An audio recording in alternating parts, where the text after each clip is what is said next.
بسم اللہ الرحمن الرحیم۔ جتنا ہو سکے خاموش رہا کرو، اس میں نجات ہے، کیونکہ سب سے زیادہ گناہ انسان سے اس کی زبان کرواتی ہے۔ مرد جب کمانے نکلتا ہے تو کبھی کبھی ذلت بھی یہ سوچ کر برداشت کر لیتا ہے کہ وہ جنہیں گھر کی چاردیواری میں چھوڑ آیا ہے وہ عزت کی زندگی گزار سکیں۔ برے وقت میں اپنے راز کسی کو مت دینا، ورنہ لوگ اس کا استعمال آپ کے اچھے وقت میں کریں گے۔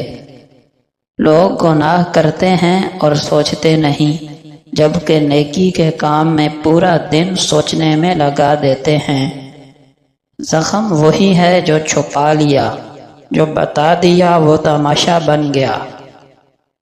خدا کی مدد چاہتے ہو، بندوں کی مدد کرو۔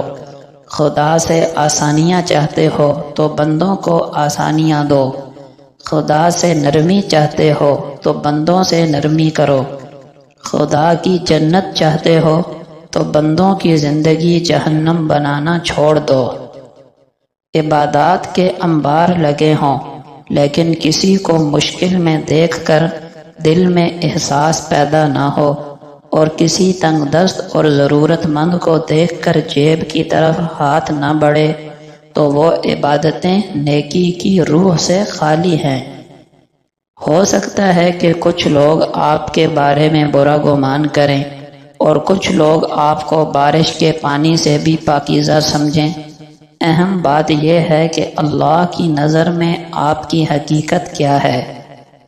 نیکی کا ایک بدلہ یہ بھی ہے کہ ایک نیکی کے بعد دوسری نیکی کی توفیق نصیب ہو جائے۔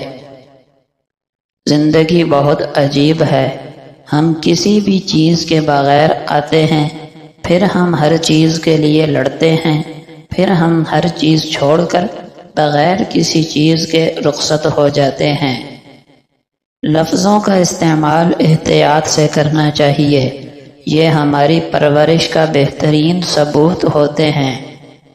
ہر رشتے میں غلطیاں تو ہوتی ہیں، لیکن غلطیوں پر سمجھایا جاتا ہے، رشتہ نہیں توڑا جاتا۔ بات میں اللہ کا ذکر کرو گے تو ہر کام میں اللہ کو اپنے ساتھ پاؤ گے۔ اپنے حال پر مطمئن رہیں، موازنہ سکون چھین لیتا ہے۔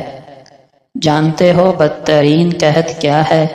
بدترین قحط احساس کا قحط ہے۔ اس شخص کو کوئی نہیں بدل سکتا جسے اپنے اندر کوئی غلطی نظر ہی نہ آتی ہو۔ اگر آنے والی خوشی کی توقع فریب ہے تو آنے والے دکھ کا خوف بھی تو وہم ہو سکتا ہے۔ اچھا سوچنا ہمارے اختیار میں ہے تو برا سوچنا بھی ہمارے اختیار میں ہے۔ اپنوں کی غلطیاں بھی اپنی ہوتی ہیں، مل جل کر سدھار لینی چاہیے۔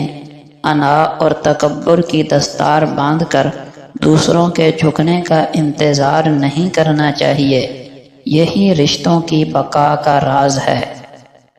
جب انسان اپنی غلطیوں کا وکیل اور دوسروں کی غلطیوں کا جج بن جائے، پھر فیصلے نہیں فاصلے ہوتے ہیں۔ لوگ صرف اس شخص کے سامنے اونچا بولتے ہیں جو ان کے سامنے اونچا نہیں بول سکتا۔ خود کو اتنا مصروف لازمی رکھیں کہ آپ کے پاس منفی خیالات، نفرت، پچھتاوے، ڈر اور خوف کے لیے وقت ہی نہ ہو۔ یہ ایک تلخ حقیقت ہے کہ بہت سی عورتیں غلط گھروں میں پھنسی ہوئی ہیں جنہوں نے صرف پیسہ دیکھ کر شادی کی، اور بہت سے مرد غلط شادی میں پھنسے ہوئے ہیں کیونکہ انہوں نے صرف حسن دیکھ کر شادی کی۔ بہت زیادہ خواہشات رکھنے والا شخص کبھی سکون سے نہیں سو سکتا۔ غلط بات پر غصہ آ جانا شرافت کی نشانی ہے، لیکن اسی غصے کو پی جانا مومن کی نشانی ہے۔ حقیقی کامیابی وہ ہے جو آپ کے اندر کردار، صبر اور سچائی کو پروان چڑھائے، نہ کہ صرف دولت کے انبار لگانا۔ جو چیزیں آپ کا دل توڑ دیتی ہیں، اکثر وہی آپ کی آنکھیں کھول دیتی ہیں۔ رسول اللہ صلی اللہ علیہ وسلم نے فرمایا، 7 چیزوں سے پہلے نیک اعمال کرنے میں جلدی کرو۔ کیا تمہیں ایسے فقر کا انتظار ہے جو سب کچھ بھلا ڈالنے والا ہے، یا ایسی مالداری کا انتظار ہے جو سرکشی پیدا کرنے والی ہے، یا ایسی بیماری کا جو مفسد ہے یعنی اللہ کی اطاعت میں خلل ڈالنے والی، یا ایسے بڑھاپے کا جو عقل کو کھو دینے والا ہے، یا ایسی موت کا جو جلدی آنے والی ہے، یا اس دجال کا انتظار ہے جس کا انتظار سب سے برے غائب کا انتظار ہے، یا اس قیامت کا جو نہایت سخت اور کڑوی ہے۔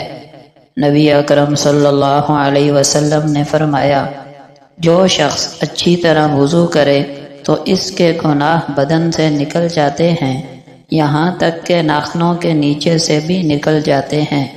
نبی کریم صلی اللہ علیہ وسلم کا فرمان ہے، میری تمام امت کے گناہ بخش دیے جائیں گے مگر ان لوگوں کے نہیں جو اپنے گناہوں کو فاش کرتے ہیں، اور وہ یہ ہے کہ آدمی رات کو ایک گناہ کا کام کرے، پھر صبح ہو اور پروردگار نے اس کا گناہ پوشیدہ رکھا ہو، وہ دوسرے سے کہے کہ اے فلاں، میں نے گزشتہ رات کو ایسا ایسا کام کیا، رات کو تو پروردگار نے اس کو چھپایا اور رات بھر چھپاتا رہا، صبح کو اس نے خود پردہ کھول دیا۔ آپ صلی اللہ علیہ وسلم نے فرمایا، اس شخص کی مثال جو اپنے رب کو یاد کرتا ہے اور اس کی مثال جو اپنے رب کو یاد نہیں کرتا زندہ اور مردہ جیسی ہے۔ آپ صلی اللہ علیہ وسلم کا فرمان ہے، جس گھر میں اللہ کی یاد ہوتی ہے اور جس گھر میں نہیں ہوتی وہ مثل زندہ اور مردہ کے ہے۔